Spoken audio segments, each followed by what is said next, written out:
Hey guys, let's get more news from Steelers, but first don't forget to subscribe to the channel and leave your like. Steelers' Diontae Johnson owns up to his bizarre fumble miss in win over the Bengals after being accused of lacking effort, despite claiming he didn't see it on the day. It won't happen again. Pittsburgh Steelers star Diontae Johnson has taken responsibility for his viral missed fumble after being accused of lacking effort in their 16-10 win over the Cincinnati Bengals. Johnson had been angered on the play before the fumble when he appeared to catch a touchdown, only for the pass to be ruled incomplete after officials ruled he did not survive the ground to complete the catch.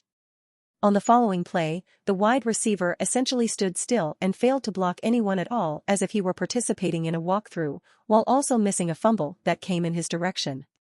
After the game, Johnson initially claimed he didn't see the fumble and that it was by no means a reflection of his lack of enthusiasm.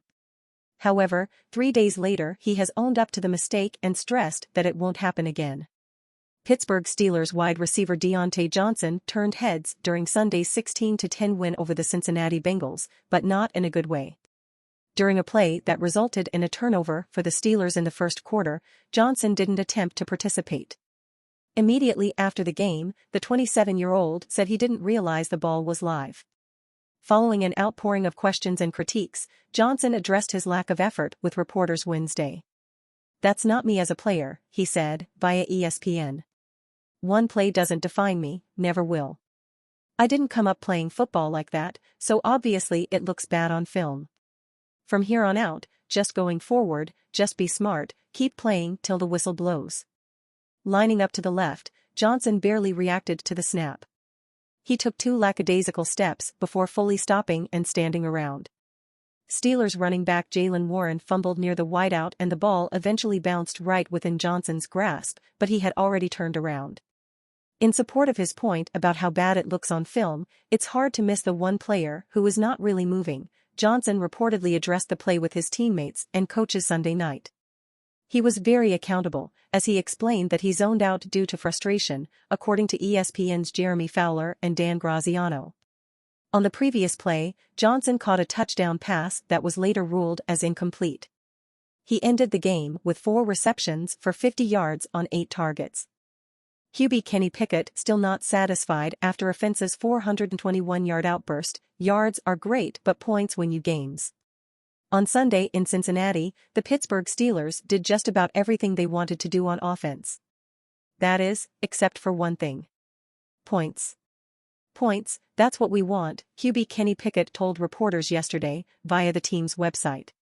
"We want points. Yards are great, but points win you games." While the Steelers were fortunate enough that the 16 points they did manage to score were enough to win, the reality is that's not going to cut it the vast majority of the time.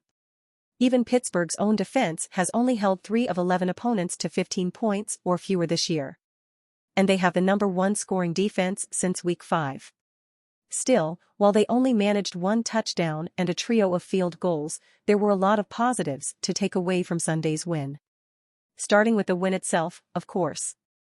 But they also put up 421 yards of offense, including 153 on the ground and 268 through the air. They won on possession downs and never went 3 and out. Surely it was a nice change of pace. It felt good on Sunday. "Obviously, you want more points," Pickett said, "but after watching the tape and seeing how we executed in the pass game, run game, how kinds balanced off each other, definitely liked our performance, but you want more points." The Steelers have only scored more than 17 points 5 times this season, going 5-0 in those games, and never more than 26. In that game, 14 points were provided by the defense scoring touchdowns on its own. They have been held to 10 points or fewer 4 times, as recently as the game before last. The key to turning things around? Finishing drives, of course. The Steelers only came out of 4 red zone opportunities with 13 points, including 1 touchdown on a 5-yard run by RB Najee Harris. After a possible touchdown catch by Diontae Johnson was ruled incomplete in the first quarter, they lost possession on the next play after a fumble by RB Jaylen Warren. "When we got to the red zone, we just had a negative play or penalty, we felt, that kind of took us out of that really good rhythm that we were having," Pickett added in explaining the lack of scoreboard production. "If we get that fixed, the points will follow."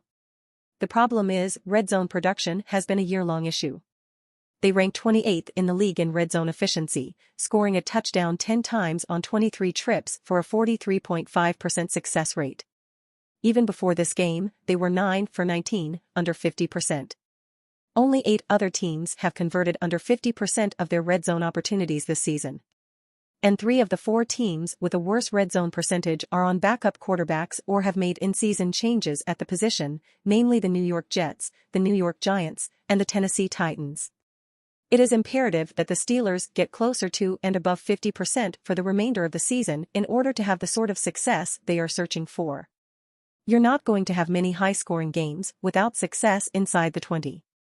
Will December impact Michael Pittman Jr.'s decision to test free agency? Indianapolis Colts receiver Michael Pittman Jr. will be a coveted free agent for the first time in his NFL career, and the final month of the regular season could impact his decision before March. Pittman is advancing into his 4th campaign after posting a season-high 10 receptions for 107 yards in Indianapolis' Week 12 victory over Tampa Bay. His streak of 4 consecutive games with at least 8 receptions is the 3rd longest in Indianapolis history. Franchise. If the 26-year-old can secure 8 receptions on Sunday, he will tie Marvin Harrison Sr., 311, for the most receptions by a Colts player in his first 4 seasons. In 2023, MPJ has established himself as Indianapolis' true number 1 option with 76 receptions, 7th in the NFL, on 105 targets, 8th in the NFL, in 11 games. His 6.9 receptions and 71.3 yards per game are career bests, and he is on pace to post his first 100-catch season with over 1,200 yards. Pittman has 26 receptions against man coverage, which is 3rd most among receivers entering Week 13. According to Pro Football Focus, Pittman has recorded just 3 drops while posting an 89.5 drop grade, tied for 4th biggest fall grade from PFF. His 11 contested receptions in 11 games are tied for 5th most among receivers this season. Pittman thrives on short slants, crossing routes, and screen plays, including the 3rd most receiving yards, 117, on design screens in the league. Only 2 of his 76 receptions were caught more than 20 yards downfield. Only the Dolphins' Tyreek Hill, 21, the Ravens' Zay Flowers, 20, and the Bengals' Jammer Chase, 19, enter December with more projected scripted receptions than Pittman with 16. According to Spotrac, Pittman's market value is estimated at $94 million. Over 4 years, an average salary of $23.5 million per year. Will Pittman want a contract similar to the 4-year, $96 million deal Stefon Diggs signed with the Buffalo Bills at age 28? Colts coach Shane Steichen covered up Pittman's consistency on the football field and mentioned that when the offense needs a big play, Pittman is the big player who usually makes the big play. And you fan, what do you think of the Michael Pittman Jr. situation? Leave your opinion in the comments.